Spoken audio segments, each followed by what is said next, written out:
There it is. He timed it right. Counting to explode with the left. Oh, and that right, but Davis took off some of the steam of the punch, but still. Welcome to the motherfucking lady. We're covering today's top boxing news. Okay, and now it's time for another installment of what has fast become the most popular segment here on the channel. Ring IQ Hate Mail. A familiar face. Jerry Soriano, your lender for life, and a big David Benavidez fan, didn't like the comparison I made that where there are some people that are giving Jai Opetaia a hard time for going the distance with Brendan Glanton. Those same people didn't give David a hard time for going the distance with Caleb Plant and Alexander Vosdick and David Morrell. Didn't give him a hard time. He says, I know you're a busy guy, so I did some quick homework for you. For your information, Brendan Glanton was ranked 15 by the IBF. That guy is a punching bag and doesn't last 5 rounds with Benavidez. Oh, I beg to differ, Jerry, because I saw a very exhausted Caleb Plant, who is a noticeably smaller man with an even poorer engine than Brendan. I saw him go the distance with David, where he'd been knocked out before by Canelo. He was able to go the distance with David.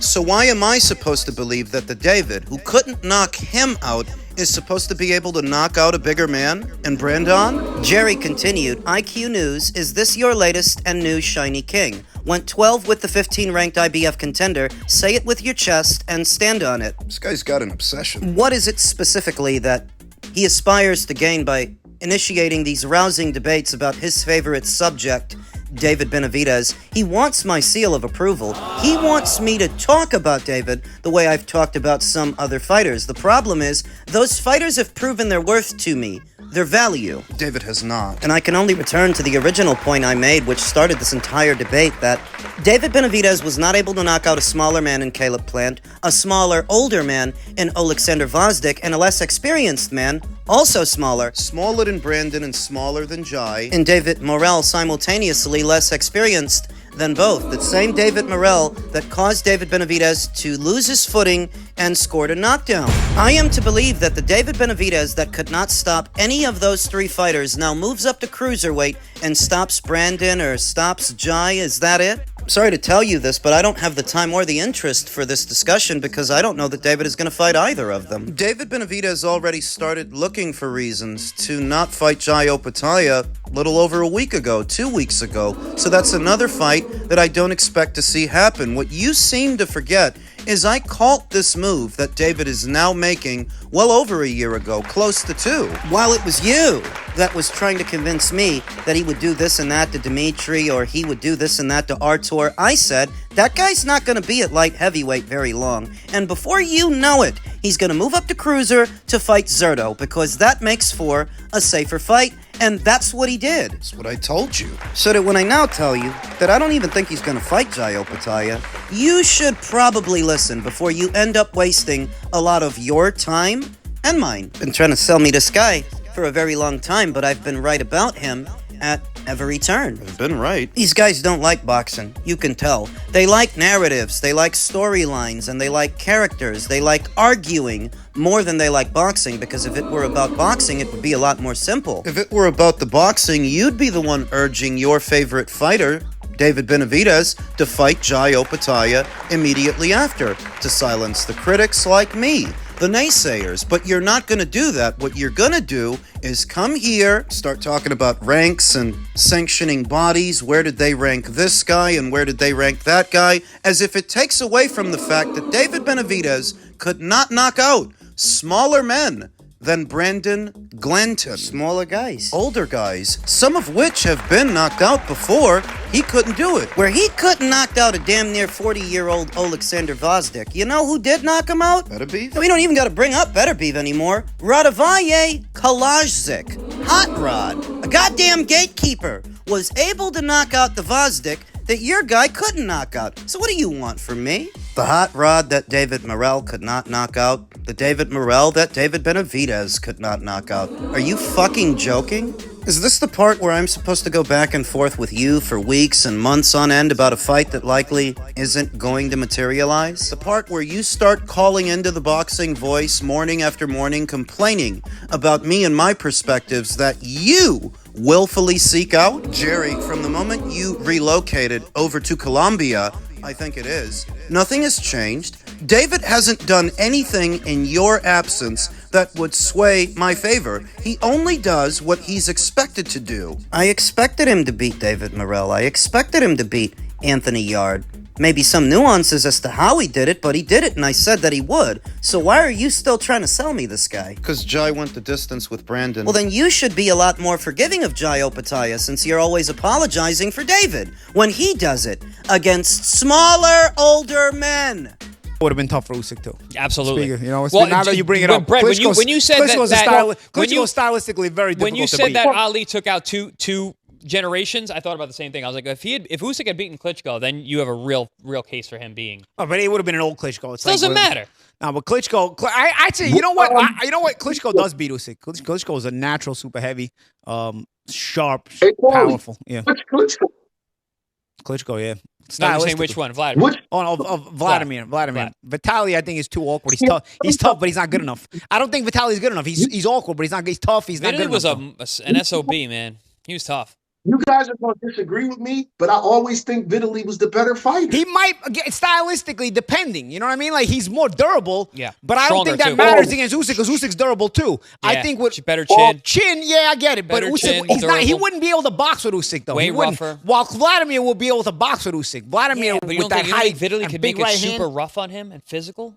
Nah, yeah, but Usyk deals with that. Tyson Fury's super rough and physical. Lewis, Tyson Fury's like right out. I hear you, but Tyson Fury's rough and physical. I think Vladimir with that finesse, like big right hand Tyson jab. Fury had success with Usyk. Those are good fights. You know the problem. I don't agree with Chris or Paulie's evaluation at all.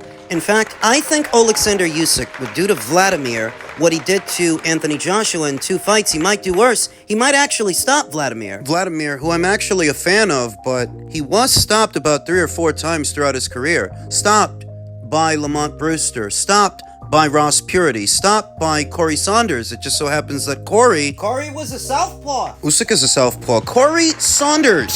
Similar physical dimensions to Alexander Usyk. Not the biggest heavyweight. Moderately sized at about 6'3", 6'4", about the same as Alexander Usyk. So would Chris Algieri and Paulie Malignaggi seem to think that Vladimir would get the best of Usyk? Why are you mad? No, I think Klitschko versus Usyk would look a lot like Klitschko versus Saunders, or Usyk versus Joshua, because Anthony Joshua, in terms of build and frame, is very similar to Vladimir Klitschko. He was able to out-jab Anthony Joshua, outland Anthony Joshua, outfight him in the pocket, even though he's noticeably bigger. I think he would do the exact same thing to Vladimir Klitschko, who in his time, in his era, had not encountered anybody with the kind of athleticism and speed and accuracy, boxing acumen of an Usyk. Hindsight is 20/20.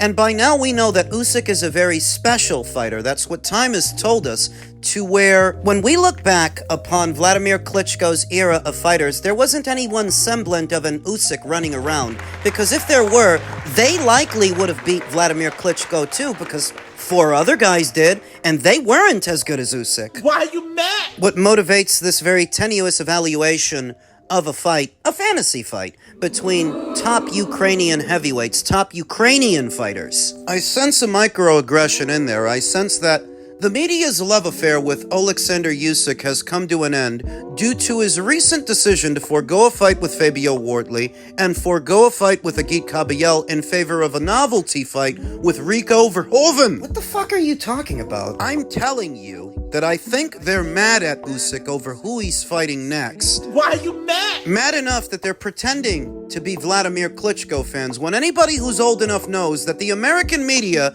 were not big on the Klitschko brothers. Vladimir, least of all. Klitschko is what they used to call him, Captain Jab and Grab. What are you guys doing? Are you now pretending to be Klitschko fans because you're mad at Usyk? Because that's how it looks. Come on, Chris, say it ain't so. Paulie I can see, but not you, Chris. I expect better of you, Mr. Algieri. I really do. Because evaluating this fight isn't all that difficult. Vladimir Klitschko didn't have much in terms of inside game, which is why he always resorted to holding. But Usyk is so light on his feet and he moves around so much, cutting so many angles, I think Vladimir would struggle to grab him. Wouldn't be able to find him. Now, Vladimir did have a very strong right hand.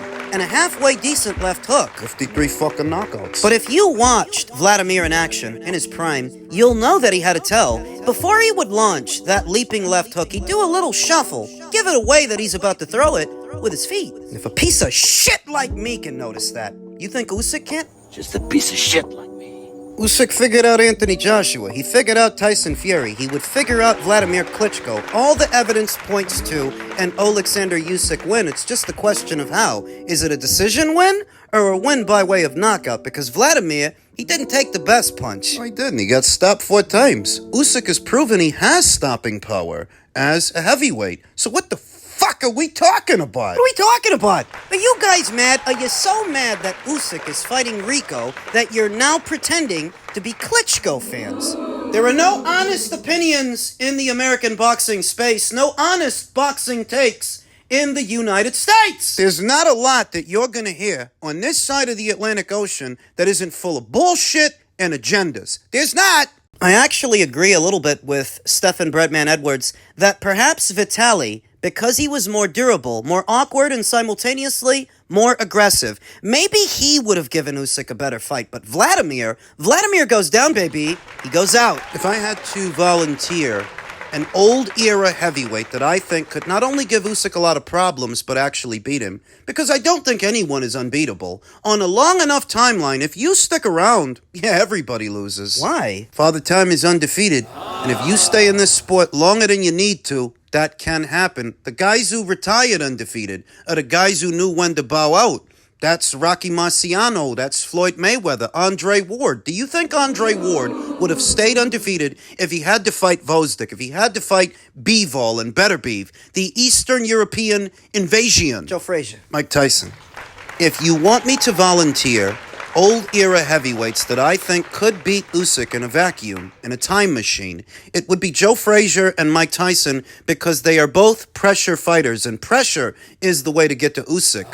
Del Boy showed us that, but it's not just pressure. It's also that Joe Frazier had better cardio than anybody running around today, because Joe Frazier was a 15-round fighter. Mike Tyson, to a lesser extent, is another heavyweight I would volunteer to probably give Usyk a lot of problems, because he had the same or more speed than an Usyk, but more speed than Usyk has ever had to encounter. Nobody that he fought was as explosive or fast on his feet, as sharp as a Tyson, as persistent as a Joe Frazier. And these are not lumbering lummoxes. These are guys who are about the same size as an Usyk. Joe was about 6'3". Mike was about 5'10". These more pocket-sized heavyweights are not big and slow like the guys running around today, so Usyk would not have the advantage on them that he has on today's heavyweights, which makes for a more difficult fight. And if you need an example, look no further than the Mayris Briedis fight. The guy who turned out to give Usyk the hardest fight of his career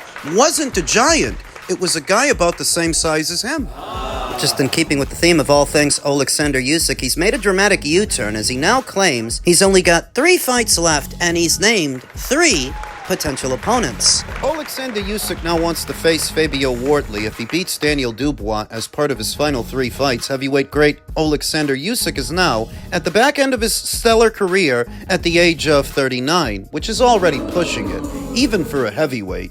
But his next fight has caused quite a stir, announcing he will avoid interest from the traditional ranks to face kickboxing legend Rico Verhoeven. Usyk will face him in Egypt in May, after originally snubbing a showdown with Wardley and vacating the brown belt. The Ipswich native will now face Daniel Dubois in the same month, which will serve as a common opponent between them, and the Ukrainian is keen to face the winner as part of his 3-fight farewell tour. He told The Ring, Rico is first. Second is whoever wins between Wardley and Dubois, and the 3rd fight is my friend, Greedy Belly, Tyson Fury. Usyk had previously suggested he's not open to facing Wardley, as he believed the bout wouldn't present a big enough commercial opportunity. Perhaps if Fabio does to Daniel what Usyk did to Daniel, maybe it will be big enough. He's now changed his mind and is clearly open to facing the champion, although he could be banking on a 3rd showdown with Dubois, whom he comprehensively beat